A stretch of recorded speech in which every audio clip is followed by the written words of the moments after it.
Hi, welcome to another program. This week we want to talk about the elections of the European Union and in relation with Turkey, Central Asia, Africa, and other things. But we want to only say that I think the people voice from Europe has been misunderstood by the Turkish government or the Turkish, let's say, society, because I really do not believe that Europe as a union will be dissolved.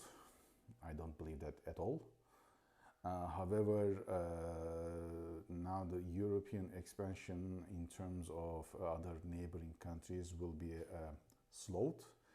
The influence of Europe in Africa and in Central Asia will be minor at all, if not nothing. Even in some areas like in French, where they have an influence in Africa, it will be even diminished more. However, this is going to give a leverage to Turkey and the European, in terms of European Union relations, and we want to cover this topic this week. So, the European Union, as you know, now has chosen very right-wing members to the new parliament. What does it mean? They are going to create the new policies for the next coming 4 to 5 years.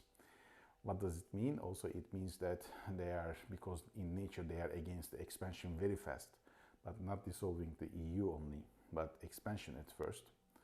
The policy will shift from a controlled expansion, which means a slowing expansion.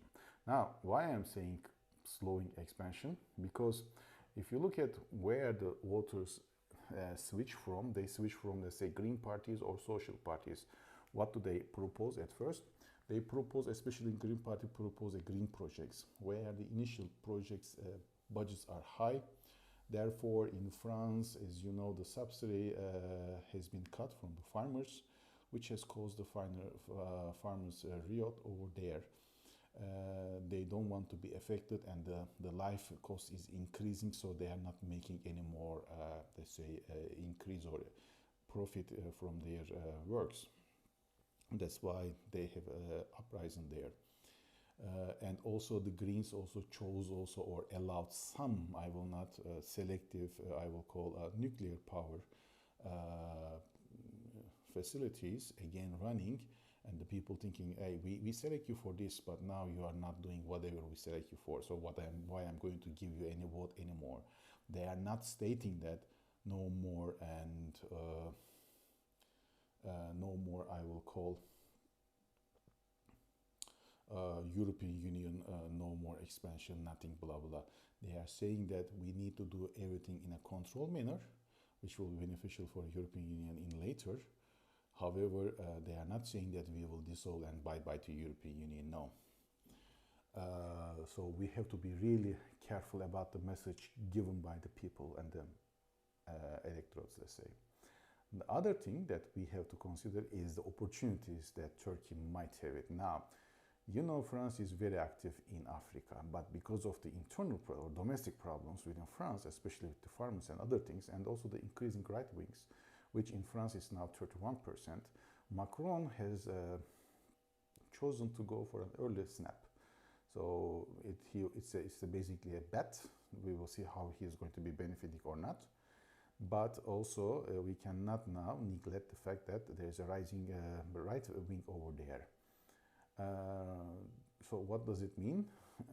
They will be now involved in more domestic problems than involving or concentrating in Africa. This is a problem for France, because Africa also needs attention, because there's a lot of things going on over there. So whenever you think everything else, and now think the G7 summit, which has taken or had taken already last week, Turkey is invited. So why? Why Turkey has been invited to G7 and we are not? I mean, I am a Turk, so we are not a member of G7. It's not because they like us, they need us, or they want us, but Turkey is a very important, I will say, a major player in two regions. One of them is Central Asia, the other one is Africa. All the reports that's showing in Central Asia, in Africa, that there is an increasing Turkish influence over there in terms of business and also in terms of military. Now, other than Turkey, there's only one country that encounter Turkey in those areas is China, not Russia. Russia in Central Asia, of course, very, very, very effective. but they can't because Europe doesn't want them as a partner in any project that will be involved any facility or any service to Europe.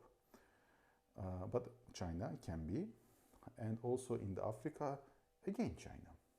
But the friendly one to Europe is always Turkey, despite all the problems. So Europe at this moment seems choosing Turkey to, or opting Turkey to China. And it seems that there might be some possibilities and opportunities in, I will say, in between European Union and Turkey, especially in the area of green energy, and also, I will say, valuable earth materials or resources, shortly mining. So, why? Because also, like in Central Asia or in Africa also too, Turkey has military assets, so they can protect these kind of things. So, of course, in return, Turkey will ask something also, either technology or some economic advances and so on and so forth. But this is now what I think we are going into, and Turkey wants, as much as Europe wants to develop this, because Europe for a foreseeable future, at least maybe 10 or 20 years, will not accept Turkey, at least, if not at all, never. So I think this is the, I will call a private or a very special partnership that might be created between Turkey and Europe in meanwhile. And I think this is the best and the only solution, by the way. Turkey, I do not believe will be accepted by European Union, and I don't believe that it should be, because there will be very, it will really unbalance the things there. Because of the voting system and other systems, Turkey will go from the top level, and that will not demonstrate a good way. But once this special partnership or a private partnership is established and will be ongoing for 10 or 20 years, maybe after that time, maybe, even maybe then, there might be a chance that it might be a much more smooth integration to European Union, even though I do not believe it will take place. But this is the way that now both things are going. Is United States is with this? Yes. Because United States is also seeing that European Union cannot be influencing North Africa or Central Asia, and they are also away from the region and more concentrated with, I will say, Africa at this moment. Sorry. Yeah. So they need a partner to encounter China in Africa and in Central Asia, and that will be Turkey. So since it is the case, I do believe that this new election should be understood correctly, not only by Europe, but also by Turkey, what kind of things are going on, and why Turkey has been invited to G7 summit. And that's very important. I am expecting more cooperation between Turkey and European Union in this regard. There are ongoing problems still, like Cyprus, Mediterranean Sea, and other things. But there are also opportunities like in Africa and in Central Asia between Europe and Turkey. So there will be always a balanced, let's say, cooperation at this moment between Turkey and European Union. We will see how this is going to resolve in future. So please write me your thoughts about this, and let's see what will happen.